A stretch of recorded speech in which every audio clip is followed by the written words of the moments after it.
Founded in 1920 as the Merrill Palmer Motherhood and Home Training School, the Merrill Palmer Skillman Institute has played a vital part in the history of Detroit and the nation.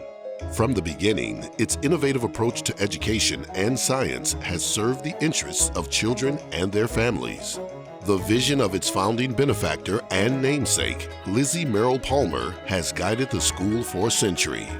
Lizzie Merrill Palmer was born in Portland, Maine in 1838. Her family moved to Michigan when Lizzie was 7. A few days after turning 18, Lizzie married Thomas Witherell Palmer. The Palmers were generous donors to many of Detroit's gyms, such as the Detroit Institute of Arts and the Michigan Humane Society. When Lizzie died in 1916, Lizzie left her most enduring gift to Detroit: money to start the Merrill Palmer Motherhood and Home Training School. She believed skilled homemakers built and sustained community. Lizzie hoped girls at her school would be educated, trained, developed, and disciplined, with special reference to fitting them mentally, morally, physically, and religiously for the discharge of the functions and service of wifehood and motherhood. Tracy McGregor, Detroit philanthropist, took on the task of establishing the school and managing Palmer's estate. He spoke with academic leaders in homemaking and motherhood to set goals and expectations for the school. McGregor bought the former home of industrialist and art collector Charles Lang Freer to house the school. They interviewed Edna Noble White to be the school's first director. Under Edna's direction, she established the nursery school, camps, clubs, and college courses. The curriculum emphasized play, art, storytelling, dramatics, and tool use. Before any student could enroll in the nursery school, staff doctors examined students thoroughly. Helen Thompson Woolley said, "The nursery school children come from a wide variety of homes, some of them rich, some of them poor, some of them from homes of culture and generations of education, and some of them from homes of very limited cultural background." In 1930, the school opened a 6-week-long summer camp for students ages 5 to 12.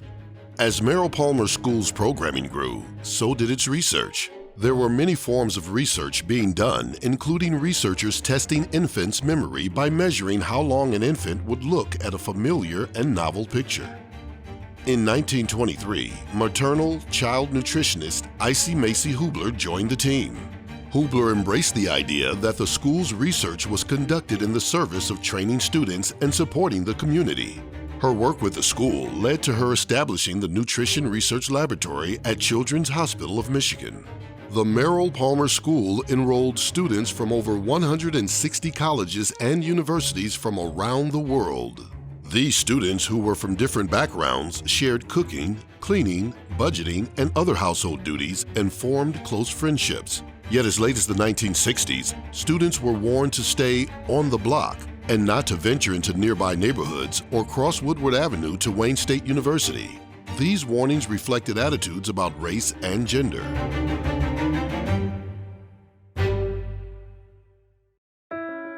Funded by a large gift from Rose P. Skillman, the Skillman Building opened its doors in 1965 for use by community members to educate and support families of all backgrounds.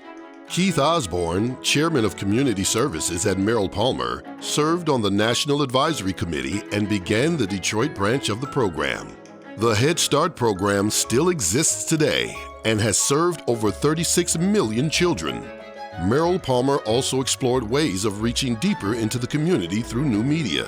For many years, Merrill Palmer aired a half-hour program on child development and parenting. With every great reward, there was a great risk, and Merrill Palmer School was not exempt. Financial problems with deep roots plagued the school. Board member and major benefactor Eleanor Clay Ford's death in 1976 served as a final blow and ended an era. 3 years after Mrs. Ford's death, the Merrill Palmer Institute announced bankruptcy. WSU President Thomas Bonner, who succeeded Gullen in 1978, formally added the institute to its program studies in 1981. Today, Merrill Palmer Skillman Institute is recognized as a leader at Wayne State University in both child development research and meaningful connections with the community. MPSI research and intervention programs aim to reduce risk and increase resilience of youth through both traditional means and new uses of technology and social media.